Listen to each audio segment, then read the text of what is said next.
ఉన్న బంగారాన్ని విడిపించి ఆ రోజు ఆన్లైన్ రేటుకే మేము కొంటాం. Sharma gold company.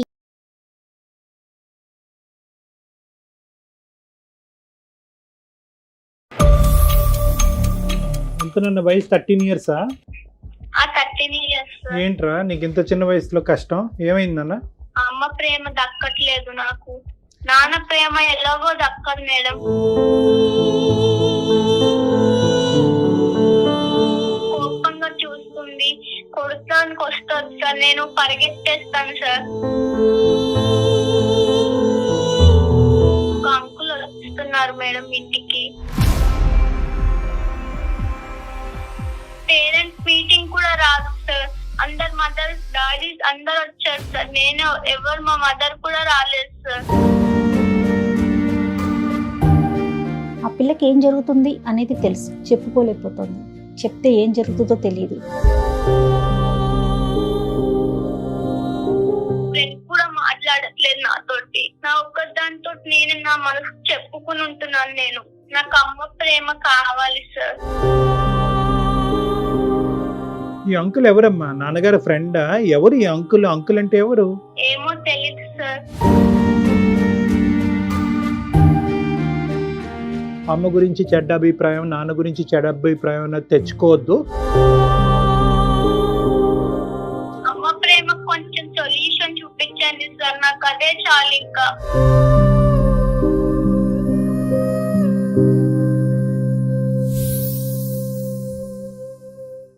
Welcome to అందమైన జీవితం. నమస్తే కళ్యాణ్ గారు. నమస్తే జయ గారు. నమస్తే అండి. కళ్యాణ్ గారు, నేను ఒక మెయిల్ చూశానండి.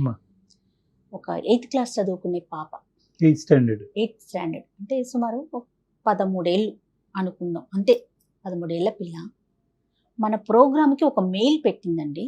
తల్లిదండ్రుల పద్ధతులు, వాళ్ళ ఆచార వ్యవహారాలే పిల్లల మీద ప్రభావం చూపిస్తాయి. ఖచ్చితంగా వాళ్ళ నడవడిక మీద మన ఇన్ఫ్లుయెన్స్ అనేది బాగా ఉంటుందని ఆ మెయిల్ చూసి నాకు నిజం, ఇది 100% నిజం అన్నయ్య అనిపించింది కళ్యాణ్ గారు. పాప పేరు నవ్య.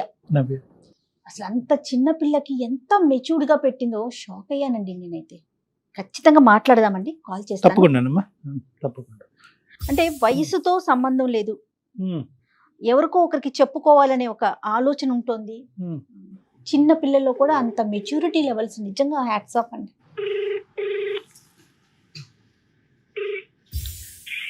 హలో, నవ్య అమ్మా మాట్లాడేది? అవును మేడం. అమ్మ, నేను జయాని అందమైన జీవితం ప్రోగ్రామ్ నుంచి కాల్ చేస్తున్నాను నాన్న. మాట్లాడొచ్చా నీతో? మేడం నమస్తే అమ్మా, మాట్లాడొచ్చా? మాట్లాడచ్చు మేడం. ఓకే, నీ మెయిల్ నేను చూశాను. నీ ఎమోషన్స్ మొత్తాన్ని మెయిల్లో పెట్టావు నాన్న. మరి డాక్టర్ గారు ఉన్నారు, కళ్యాణ్ చక్రవర్తి గారు. డాక్టర్ గారితో మాట్లాడతావా మరి? మాట్లాడతాను మేడం. ఓకే అమ్మా నవ్య, ఎంతనన్న వయసు 13 years? 13 years. ఏంట్రా నీకు ఇంత చిన్న వయసులో కష్టం ఏమైందన్న? సార్ నేను చెప్పుకోలేని బాధ సార్. ఏంటమ్మా అది? నేను అమ్మతోటి ప్రేమ పంచుకోలేకపోతున్నాను మేడం. అంటే ప్రేమ పంచుకోలేకపోవటం అంటే?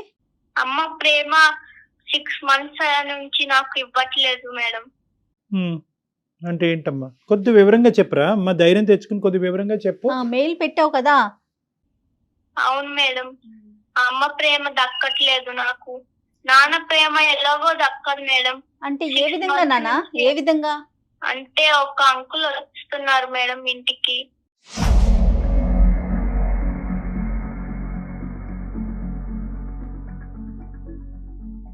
సిక్స్ మంత్స్ నుంచి ఇలా ఏమైనా వాటర్ అడిగినా, స్నాక్స్ అడిగినా కోపగించుకుంటుంది మేడం. ఈ అంకుల్ ఎవరమ్మా? నాన్నగారు ఫ్రెండా? ఎవరు ఈ అంకుల్? అంకుల్ అంటే ఎవరు?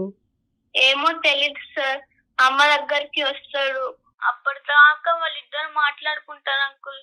నేను ఏదో వాటర్ తీసుకుందామని వెళ్ళేటప్పటికి వాళ్ళిద్దరు నా వంక సీరియస్ గా చూస్తారు అంకుల్.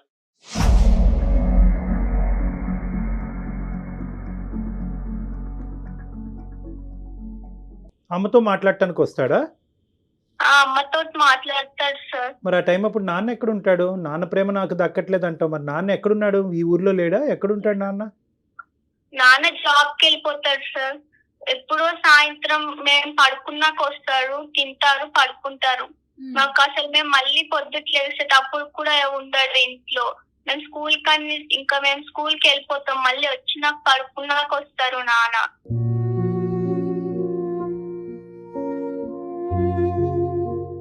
ఎంతమంది నాన్న మేము అంటున్నావు? నీకు ఇంకా మేము తమ్ముడు? ఇద్దరం మేడం. ఇద్దరు. అవును మేడం. ఎవరు నీ తర్వాత ఉన్నారా? నేను మా తమ్ముడు. తమ్ముడు ఏం చదువుకుంటున్నాడు? తమ్ముడు 5th క్లాస్ మేడం. మరి తమ్ముడికి కావాల్సినవన్నీ ఎవరు చేస్తారమ్మా నవ్య? అమ్మే చేస్తారు మేడం. నన్ను 6 months నుంచి అసలు చూడట్లేదు. అంతకు ముందు ఎలా ఉండేవారు? చాలా ప్రేమగా ఉండేవారు. నాన్న అంత పట్టించుకునేవారు కాదు. నాన్న జాబ్ లో నాన్న ఉండేవారు. మాకు అంత ప్రేమ ఇచ్చింది అమ్మే. మా అమ్మ ఇలా మారటానికి కారణం ఏమంటావు అమ్మా? ఏదో అంకుల్ ఏదో అన్నావు, అంటే ఆ అంకుల్ రావటం వల్ల అమ్మ మీకు ప్రేమ ఇవ్వట్లేదా ఏంటి? నాకు అర్థం కావట్లేదు. అవును సార్, అంకుల్ రావడం వల్ల మాకు ఒక చిన్న ప్రేమ కూడా ఇవ్వలేకపోతున్నారు.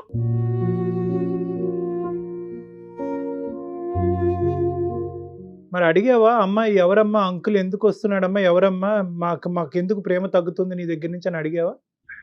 అడుగుదామన్నా కొడతారు సార్. ఇట్లా కళ్ళు పెద్దగా చేసి చూస్తాం. అట్లా నాకు చాలా భయం వేస్తుంది అమ్మ దగ్గరికి వెళ్ళాలన్నా. అమ్మ దగ్గరికి వెళ్ళాలంటే భయం వేస్తుంది. ఒక రోజు ఈ అంకుల్ ఎవరని అడిగితే ఆ రోజు నన్ను కొట్టింది అంకుల్.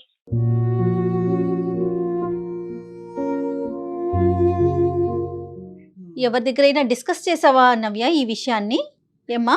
మా ఫ్రెండ్ కి చెప్పాను మేడం. ఒకసారి చెప్తే వాళ్ళ మమ్మీకి చెప్పిందంటే మా ఫ్రెండ్ కూడా మాట్లాడట్లేదు నాతోటి.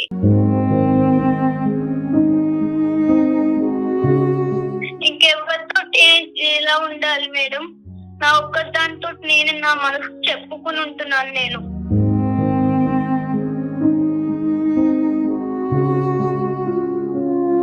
మా తమ్ముడు కూడా బాధపడుతున్నాడమ్మా. తమ్ముడు కూడా ఇలాగే ఫీల్ అవుతున్నాడా నీలాగే? తమ్ముడు చిన్న పిల్లోడు అంకుల్. తమ్ముడికి ఏం తెలుస్తే స్కూల్కి వెళ్తాడు, వస్తాడు, నాతో ఆడుకుంటాడు, పడుకుంటాడు.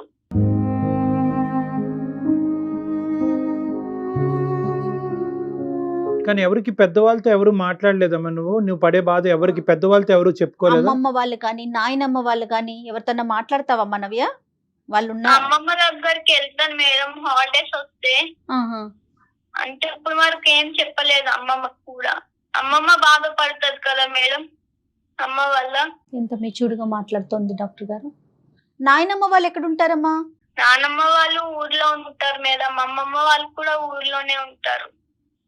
నాన్నగారితో నీకు సండే ఏమి ఉండరా? మీ ఫాదర్ డాడీ ఇంట్లో ఏమి ఉండరా సండే కూడా? పొద్దుటే వెళ్ళిపోతారు మేడం, మళ్ళీ సాయంత్రం వస్తారు.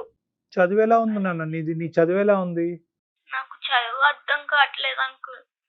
ఇంట్లో డాడీ పట్టించుకోవడం అంకుల్, అమ్మ కూడా పట్టించుకోవట్లేదు అంకుల్. నాకు ఏడుపు వస్తుంది అంకుల్.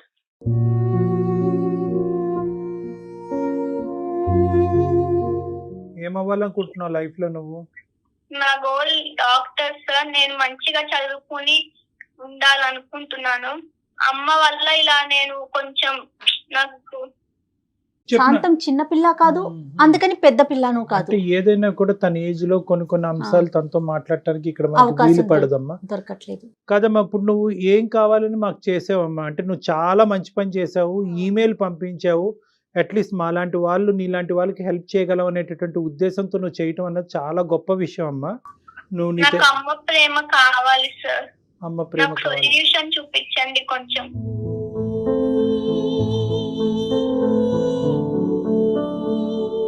అంటే నీతో ఏం మాట్లాడాలో కూడా తెలియని పరిస్థితి నవ్య.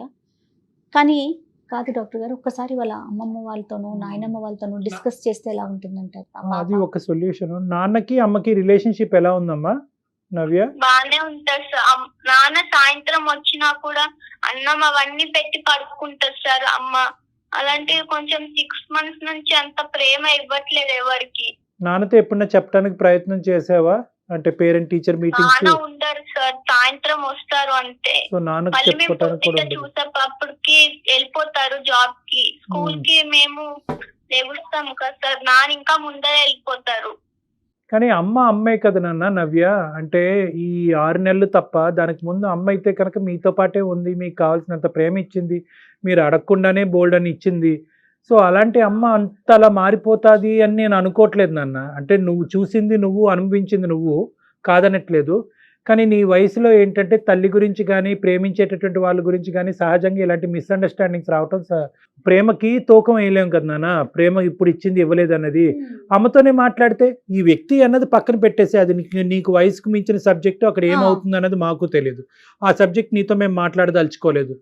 అట్లీస్ట్ అమ్మ పక్కన కూర్చుని అతను లేనటువంటి టైంలో, అతను ఉన్నప్పుడు డిస్టర్బ్ చేస్తామని అమ్మ ఫీల్ అయ్యేటట్టు అయితే కనుక, అతను లేనటువంటి టైంలో అమ్మతో పాటు కూర్చుని, అమ్మ నాకు ఇక్కడ తక్కువ అనిపిస్తుంది అమ్మ, ఐ వాంట్ దిస్ అంటే నేను ఇవ్వను పో అంటదా అమ్మ? అవును సార్, కోపంగా చూస్తుంది, కొడతానికి వస్తుంది సార్, నేను పరిగెత్తేస్తాను సార్.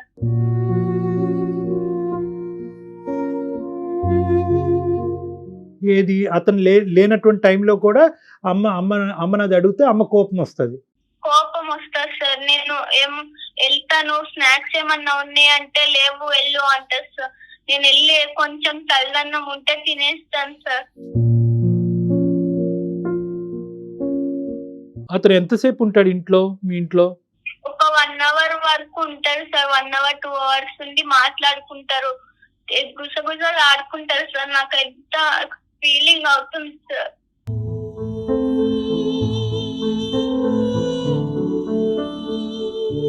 మేము బయటకు వెళ్ళి సంవత్సరం అయిపోయింది అంకుల్. మా ఫ్రెండ్స్ ఏమో సండే అవ్వగానే మండే వచ్చి మేము అక్కడికి టూర్కి వెళ్ళాం, ఇక్కడికి వెళ్ళామని చెప్తుంటే బాధ వచ్చేస్తుంది నాకు.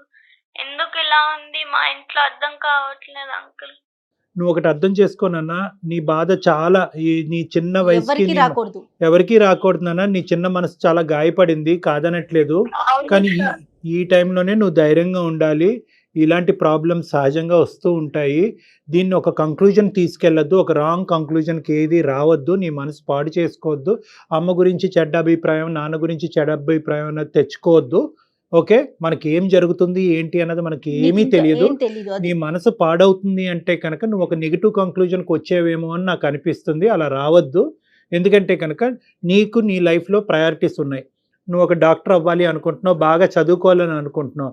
నీ మనసు అటువైపు డైవర్ట్ అవ్వకుండా నీ స్టడీస్ మీద ఫోకస్ పెట్టుకో. నీకేమైనా హాబీస్, ఇంట్రెస్ట్ ఉంటే కనుక అవి డెవలప్ చేసుకుని ఆ విధంగా డైవర్ట్ చేసుకో. అమ్మ దగ్గర నుంచి రావాలి. కొంచెం సొల్యూషన్ చూపించండి సార్, నాకు అదే చాలు. ఇంకా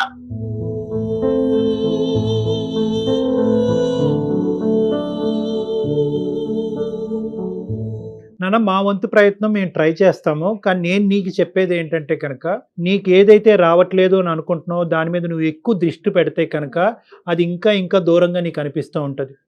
ఈ వయసులో నువ్వు అనుకుంటే చాలా హాబీస్, ఇంట్రెస్ట్ డెవలప్ చేసుకోవచ్చు. నీ మైండ్ని డిస్ట్రాక్ట్ చేసుకోవచ్చు. గేమ్స్, ఆటపాటల్లోకి డైవర్ట్ చేసుకోవచ్చు. అమ్మ ప్రేమ ఇదివరకు వచ్చింది, ఇప్పుడు కరువు అయింది, ఇప్పుడే నాకు ఈ ప్రేమ కావాలి అంటే కనుక ఆ ప్రేమ ఇంకా ఇంకా దూరంగా వెళ్తున్నట్టు నీకు అనిపిస్తూ ఉంటుంది. ఇంకొక అంశం నేనేమంటున్నానంటే, నీ చుట్టుపక్కల నువ్వు బాగా నమ్మి నువ్వు కాన్ఫిడెంట్గా ఉండేటటువంటి వ్యక్తులు ఎవరు ఉండకపోరమ్మా. అమ్మమ్మ కానీ, నాయనమ్మ కానీ, ఎవరో ఒకరితో, మామయ్యలతో కానీ, ఉంటారు కదా నాన్న, వాళ్ళతో. అంటే నీకు ఇది నేను